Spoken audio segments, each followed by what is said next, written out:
আসসালামু আলাইকুম everyone, welcome back to my channel Lucky's কিচেনে সবাইকে আমন্ত্রণ জানাই। আবারও চলে এলাম অনেকদিন পর আপনাদের সাথে একটি রেসিপি শেয়ার করার জন্য। তা হচ্ছে বুটের ডাল দিয়ে গরুর মাংস। আমি চেষ্টা করব খুব সহজভাবে আপনাদের সাথে রেসিপিটি শেয়ার করার জন্য।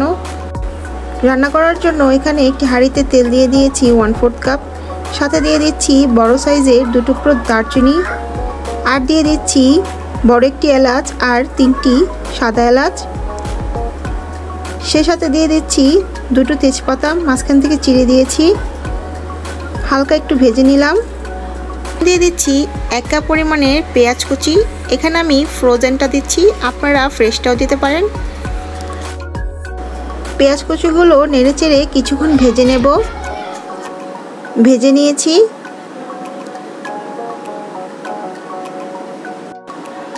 এখন দিয়ে দেব আগে থেকে পরিষ্কার করে রাখা 1 কেজি পরিমাণের গরুর মাংস। মাংসগুলো আমি খুব ভালোভাবেই পরিষ্কার করে ধুয়ে নিয়েছি। তেলের সাথে এখন মাংসগুলো কিছুক্ষণ ভেজে নেব। দেখুন ভেজে নিয়েছি, মাংসের কালারটাও পরিবর্তন হয়ে গিয়েছে। দিয়ে দিচ্ছি স্বাদ মতো লবণ, দিয়ে দিচ্ছি 1 টেবিল চামচ পরিমাণে হলুদ গুঁড়ো, 1 টেবিল চামচ পরিমাণে মরিচ গুঁড়ো, আর সাথে দিচ্ছি 1.5 টেবিল চামচ পরিমাণে আদা রসুন বাটা। এখন এই মশলার সাথে নেড়েচেড়ে মিশিয়ে নিতে হবে আর একটু সময় নিয়ে কষিয়ে নেব। দেখুন কষিয়ে নিয়েছি, আমি বেশ অনেকক্ষণ কষিয়ে নিলাম। আর এই পর্যায়ে কিন্তু চুলার আঁচটা অবশ্যই কমিয়ে রাখতে হবে। এখন দিয়ে দিচ্ছি বুটের ডাল। এখানে 1 কাপ পরিমাণের ডাল আছে, যা আমি 4-5 ঘন্টার মতো ভিজিয়ে রেখেছিলাম। চাইলে কিন্তু আপনারা এই ডাল সেদ্ধ করেও দিতে পারেন, তবে এই পর্যায়ে না দিয়ে ডালটা পরে দিতে হবে মাংসগুলো সেদ্ধ হওয়ার পর।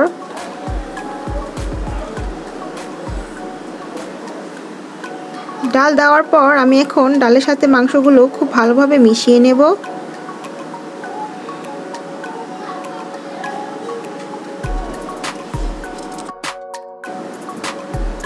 মিশিয়ে নিয়েছি, এখন ঢাকা দিয়ে দেব আর অপেক্ষা করব 5 মিনিটের মতো। 5 মিনিট পর ঢাকনাটা তুলে আবারও নেড়েচেড়ে দিচ্ছি, নতুবা আবার তলায় লেগে যেতে পারে।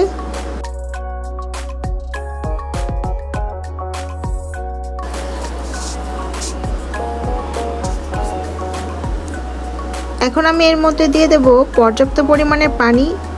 এখানে প্রায় 2 কাপের মতো পানি দিচ্ছি মাংসগুলো সেদ্ধ হওয়ার জন্য। নেড়েচেড়ে একটু মিশিয়ে দিচ্ছি।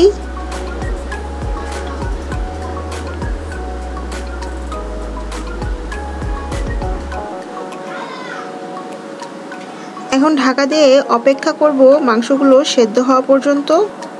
কিছুক্ষণ পর আমি ঢাকনাটা তুলে নেড়ে দেব। ঝোল অনেকটাই শুকিয়ে গিয়েছে, দেখুন। আর ডালগুলো সেদ্ধ হয়ে গিয়েছে, মাংসও সেদ্ধ হয়ে গিয়েছে।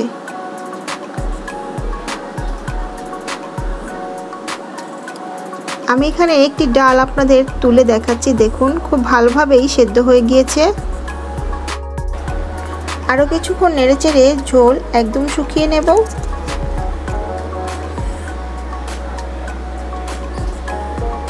দেখুন হয়ে গিয়েছে। এর মধ্যে এখন আমি দিয়ে দেব ঝোলের জন্য পানি। পানি দিয়ে দিচ্ছি 1.5 কাপ পরিমাণে, আপনারা চাইলে কম দিতে পারেন। এখানে কিন্তু মাংস আর বুট সম্পূর্ণ সেদ্ধ হয়ে গিয়েছে, শুধু ঝোলের জন্য একটু পানি দিলাম। যেহেতু এটা বাসায় রুটি দিয়ে খাওয়া হবে, তাই একটু পানির পরিমাণটা বেশিই দিলাম। সাথে দিয়ে দিচ্ছি আস্ত কয়েকটা কাঁচামরিচ,